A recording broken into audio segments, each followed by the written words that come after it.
ఆత్మజుడు ఇంద్రజిత్తు సంధించిన ఒక్క బాణానికే మూర్ఛపోయిన పెద్ద మనిషివి నీవా మాకు ప్రాణభిక్ష పెట్టేది? ఏ రావణుడంటే ఏమనుకుంటివి?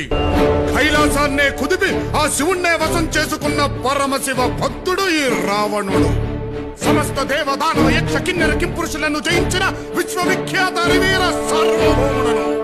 అణు అణువు స్వర్ణ శోభితమై విరాజిల్లుతున్న ఈ లంకా ద్వీపానికి చక్రవర్తి దశకంఠుడు ఈ లంకేశ్వరుడు. నా ఆత్మజుడు ఇంద్రజిత్తు సంధించిన ఒక్క బాణానికే మూర్ఛపోయిన పెద్ద మనిషివి నీవా మాకు ప్రాణభిక్ష పెట్టేది? ఏ రావణుడంటే ఏమనుకుంటివి? కైలాసాన్నే కుదిపి ఆ శివుణ్ణే వశం చేసుకున్న పరమశివ భక్తుడు ఈ రావణుడు. సమస్త దేవదానవ యక్ష కిన్నెర కింపురుషులను జయించిన విశ్వవిఖ్యాత వీర సార్వభౌముడను. అణు అణువు స్వర్ణ శోభితమై విరాజిల్లుతున్న ఈ లంకా ద్వీపానికి చక్రవర్తి